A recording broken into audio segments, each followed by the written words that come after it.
है welcome back. I am your Dhirendra sir from DDS coaching classes Ambedkar Nagar. मेरे प्यारे दोस्तों, मैं कहता हूँ ना कि आपको थंबनेल देख करके ही पता चल गया होगा कि आज की जो क्लासेस होने वाली है बहुत ही इंपॉर्टेंट क्लासेस होने वाली है, क्योंकि आज की क्लासेस में हम लोग पढ़ेंगे वन वर्ड सब्स्टिट्यूशन। ठीक है, वन वर्ड सब्स्टिट्यूशन पढ़ेंगे। और मैं कहता हूँ हर बच्चों को लगता है कि ये जो वन वर्ड सब्स्टिट्यूशन होता है बहुत ही टफ होता है, लेकिन मैं कहता हूँ कि ये टफ होता ही नहीं है, बहुत ही ईजी होता है।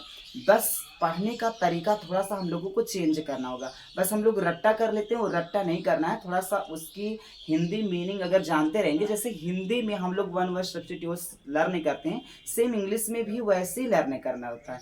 जैसे आप लोग क्या करते हो ना, हिंदी डेली का डेली देखते हो, डेली का डेली सुनते हो, इसलिए लर्न हो जाता है। बस इसको भी डेली का डेली हमको देखना है, सुनना है और लर्न करना है, खुद ही लर्न हो जाएगा। बस मेरे साथ आप ना 5 मिनट 10 मिनट जो भी समय हो उतनी समय दे करके आप देखो। फिर उसके बाद अगर आपको नहीं समझ में आता है तो आप कहीं दूसरी जगह जाइए। मैं कहता हूँ ना, इससे अच्छा प्लेटफॉर्म आपको कहीं नहीं मिलेगा।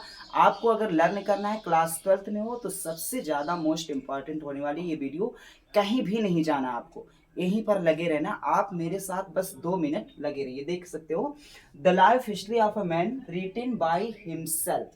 एक व्यक्ति जो अपनी कथा स्वयं लिखता है, ठीक ना, एक व्यक्ति जो अपनी कथा स्वयं लिखता है। अच्छा बताओ, जो अपने बारे में स्वयं लिखे उसको हम लोग आत्मकथा बोलेंगे ना। बस जो अपने बारे में स्वयं लिखो आत्मकथा बोलेंगे। तो आत्मकथा की इंग्लिश जाननी है, ऑटोबायोग्राफी।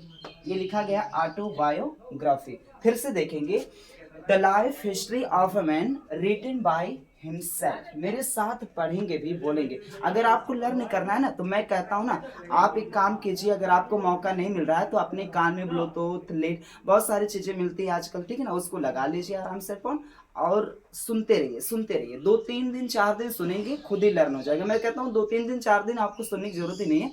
बस एक दिन मेहनत कर दीजिए, 2 4 5 बार सुन लीजिए वीडियो को पीछे बैक कर करके, आपको खुद ही लर्न हो जाएगा। ठीक है, तो देखिए, the life history of man written by himself. वह व्यक्ति जो अपनी कथा स्वयं लिखता हो, जो अपने बारे में स्वयं लिखता हो, उसको हम लोग क्या बोलेंगे, आत्मकथा, यानी कि ऑटोबायोग्राफी। ठीक है, ऑटोबायोग्राफी। थोड़ी सी सॉरी, तबीयत थोड़ा खराब है। ठीक है, a person who believes that there is no God.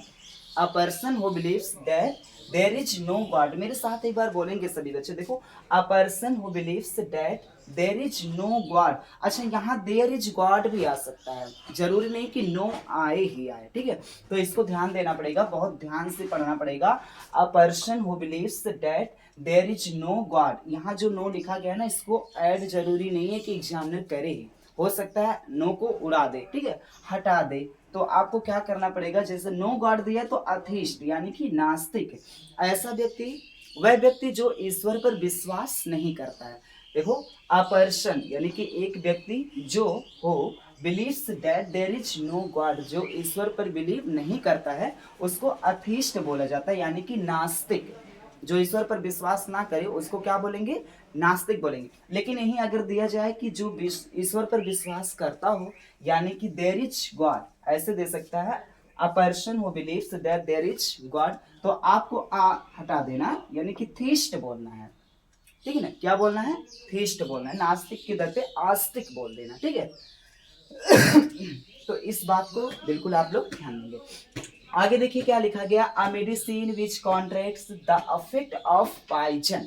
ठीक है ना, एक मेडिसिन यानी कि आप बोल सकते हो दवा बोलते हैं ना, जो contract the affect of poison, यानी कि ये जो पॉइजन होता है, पॉइजन के प्रभाव को कॉन्ट्रैक्ट कर देता है, यानी कि कम कर देता है। ठीक है ना, पॉइजन के जहर के प्रभाव को कम करता है, उसको एंटीडोट बोला जाता है, यानी कि जहर मारने की दवा। फिर से देख लेते हैं, a medicine which counteracts the effect of poison।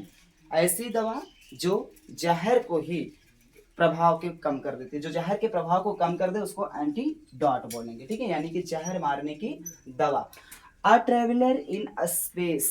A traveller in space का मतलब होता है कि अंतरिक्ष यात्री, एक अंतरिक्ष यात्री। ठीक है ना, इसको बोलेंगे अंतरिक्ष में यात्रा करने वाला। ठीक है ना, तो अंतरिक्ष में यात्रा करने वाला अंतरिक्ष यात्री कहलाता है, यानी कि एस्ट्रोनॉट। क्या बोलेंगे, एस्ट्रोनॉट।